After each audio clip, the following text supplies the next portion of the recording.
قرآن وہ کتاب ہے جو در سے انقلاب ہے، سمجھ کے گر کوئی پڑھے تو نور علی نور ہے۔ بسم اللہ الرحمن الرحیم۔ کنتم خیر امۃ اخرجت للناس تأمرون بالمعروف وتنہون عن المنکر، صدق اللہ العظیم۔ الصلاۃ والسلام علیک یا سیدی یا رسول اللہ وعلی آلک واصحابک یا سیدی یا حبیب اللہ، صلی اللہ تعالی علیہ وآلہ وسلم۔ آج کل سوشل میڈیا کے اوپر پاکستان کے ایک نوجوان نیو ہیرو جناب ارشد ندیم صاحب کا چرچا اپنے زوروں پر ہے۔ ایک غریب گھر سے تعلق رکھنے والے بہت محنت کش جناب ارشد ندیم صاحب حالات سے لڑتے لڑتے جیسے کیسے انٹرنیشنل گیم میں حصہ لیتے ہیں اور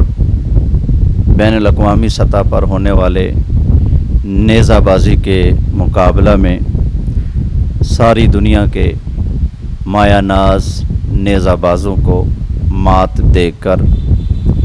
فتح اپنے اور اپنے ملک کے نام کر کے ورلڈ چیمپئن قرار پاتے ہیں جناب ارشد ندیم صاحب، جس بیچارے کو پہلے پوچھتا کوئی نہیں تھا۔ اب اس کی ویلیو یہ ہے کہ ہمارے جو سیاسی حلقے ہیں وہ بھی ان کو اپنی طرف بلا کر اپنی طرف سے اعزاز، اکرام، انعامات کی بارش کر کے نہ صرف ان کو اپنی طرف مائل کرنا چاہتے ہیں بلکہ اس سیاسی دھندا کے ذریعے ان سے جو آئندہ محبت کرنے والے لوگ ہیں ان کو بھی وہ سیاسی اور ذہنی طور پر اپنا غلام بنانا چاہتے ہیں، اور یہ ہمیشہ سے چلتا آ رہا ہے۔ جب بھی کوئی شخص جو بیچارہ حالات سے لڑ بھڑ کر اس طرح کی جیت اور فتح پاتا ہے تو لوگ اس کو اپنی طرف مائل کرنا چاہتے ہیں۔ تو یہ تو سیاسی حکومت کوئی بھی ہو، سب کا یہی حال ہوگا، کسی ایک خاص طبقے یا ایک جماعت کو یہاں ٹارگٹ کرنا مقصود نہیں، بلکہ اصل مقصود کسی اور چیز کی طرف توجہ دلانا ہے۔ وہ یہ کہ ہماری ترجیحات کیا ہیں، ذرا سوچنے کی بات ہے۔ جب یہ شخص ارشد ندیم صاحب جو اس وقت پاکستان کا فخر ہے اور انہوں نے اتنی بڑی فتح پاکستان کو دلوائی، دنیا بھر میں ملک کا نام روشن کیا ہے، ہر شخص ان کی ویڈیو کو دیکھ رہا ہے، آگے وائرل کر رہا ہے اور بڑی خوشی کے ترانے گائے جا رہے ہیں، بلے بلے ہو رہی ہے، اور ہونی بھی چاہیے بھائی، ٹھیک ہے، وطن سے محبت ہے تو محبت کا تقاضا ہے کہ ایسے ویسے معاملات ہوں تو بندہ حدود شریعہ میں رہ کر خوشی کا جو کام ہے وہ کر سکتا ہے۔ لیکن سوچنے کی بات ہے کہ کچھ ماہ پہلے ہمارے پاکستان سے ایک بچہ جو تلاوت کلام مجید کے مقابلوں میں ایران اور عراق کے نامور قرہ بچوں کو پیچھے چھوڑ کر دنیا بھر کے کاریوں کے مقابلہ میں پہلے نمبر پر آئے تھے، پاکستانی بچے حافظ محمد ابو بکر صاحب۔ اب مزے کی بات یہ ہے کہ محمد ابو بکر جس کا نام جب ذکر کیا گیا تو محمد تو ذکر کیا گیا، ابو بکر ذکر نہ کیا گیا، اس لیے کہ وہ ابو بکر صدیق کے بغضی تھے مقابلہ کرانے والے، تو انہوں نے سیدنا صدیق اکبر رضی اللہ تعالی عنہ کا اسم پاک جو اس بچے کے نام کے ساتھ آتا تھا وہ لینا گوارا نہ کیا۔ بہرحال اللہ تعالیٰ نے اس بچے کو بڑی فتح عطا فرمائی اور پورے ملک کا نام اس بچے نے روشن کیا، اور اس نے قرات کے مقابلہ میں سب سے اعلیٰ کامیابی پا کر وہ وطن واپس لوٹا۔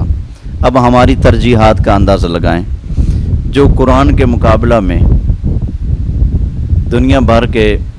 حفاظ اور قاری طالب علموں کو، بچوں کو پیچھے رکھ کر اول پوزیشن پہ آیا ہے، اس کا پاکستان میں اس طرح سے استقبال نہ کیا گیا جس طرح ایک نیزہ باز کا استقبال کیا گیا۔ ہمارے سرکاری عہدیداروں نے اور اس وقت کی جو ہماری حکومت تھی، انہوں نے اس بچے کو اس طرح سے پروٹوکول نہ دیا جس طرح سے آج ارشد ندیم صاحب کو دیا گیا۔ اس طرح سے ان کو تحفے تحائف، پروٹوکول اور گاڑیاں، سیکیورٹی وغیرہ اور اتنے بھاری بھرکم عطیات اور تحفے اس بچے کو بالکل نہیں دیے گئے جس طرح کے تحفے تحائف، گاڑیاں، پیسہ ارشد ندیم صاحب کو دیا گیا ہے۔ ہمیں ان سے حسد نہیں، اللہ اس کی عزتوں میں اور اضافہ فرمائے، لیکن میں اپنی قوم کی ترجیحات بتا رہا ہوں کہ یہاں پر ان کے دلوں میں کیسے لوگ ہوتے ہیں جو جگہ پا جاتے ہیں اور کیسے کیسے ہیرے ہوتے ہیں جو زمین کے اندر دفن ہو جاتے ہیں، لیکن یہ قوم کبھی بھی ان کا ذکر اپنی زبانوں پر اور اپنی محفلوں میں لانے کو تیار نہیں ہوتے۔ تو آپ اندازہ کر لیجئے، پاکستان میں بڑے بڑے نامور قاری ہیں، پاکستان میں بڑے بڑے نامور علماء ہیں، پاکستان میں بڑے سے بڑے نعت خوان ہیں۔ بیرون ممالک میں ہمارے ملک پاکستان کے ایک عظیم ثنا خان کو چاندی کے اندر تولا گیا، ان کی اتنی عزت افزائی ہوئی۔ کیا ساری دنیا بھر میں سب سے بیسٹ نعت خوان جو ہے ہمارے ملک کا، حکومت کی طرف سے، اداروں کی طرف سے، سیاسی پارٹیوں کی طرف سے، جماعتوں کی طرف سے، کبھی کسی عالم کو، کبھی کسی قاری کو، کبھی کسی حافظ کو، کبھی کسی مفتی کو، کبھی کسی ثنا خان کو اس طرح کی عزت افزائی اور پروٹوکول سے نوازا گیا ہو تو مجھے بتائیں۔ یا پھر ہماری یہ سیاسی جماعتوں سے ہٹ کر بڑے کرتے دھرتے افراد جو ان کو سائڈ پہ رکھ کر عوامی سطح پر اگر ہم آ کر دیکھیں، ایک طرف دنیا کا بیسٹ نعت خوان نعت پڑھتا ہے، دنیا کا سب سے اچھا قاری تلاوت کرتا ہے، دنیا کا سب سے مضبوط اور اچھا عالم واعظ کرتا ہے، کوئی نصیحت کی بات کرتا ہے، اس کو آپ کتنا دیکھتے ہیں، کتنا سنتے ہیں، کتنا وائرل کرتے ہیں، اور اس کے مقابلے میں کوئی بے ڈھنگا بے سرا شخص آئے اور وہ بدو بدی کی رٹ لگائے تو آپ اس کو کتنا سنتے ہیں۔ آپ کی ترجیحات مسلمانوں والی ہیں یا کفار والی ہیں؟ تو ہماری جو پاکستانی قوم ہے وہ شعبدہ باز رہی یا پھر یہ ہنر اور علم اور فن کو سلام کرنے والے ہیں؟ معلوم یہی ہوتا ہے کہ ہمارے ہاں ہنر کی، علم کی، فن کی، اس طرح کی چیزوں کی کوئی ویلیو نہیں۔ ہماری ترجیحات بالکل الٹ ہو چکی ہیں، جو چیزیں ہماری ترجیح میں شامل ہونی چاہیے تھی ہم ان چیزوں سے کوسوں دور ہیں۔ ہمارے یہاں ہونا یہ چاہیے تھا کہ جو شخص ہمارے ملک اور ملت کے لیے جو نئی نئی ایجادات لے کر آئے اس کو ہم فروغ دیں، اس کا ہم ساتھ دیں،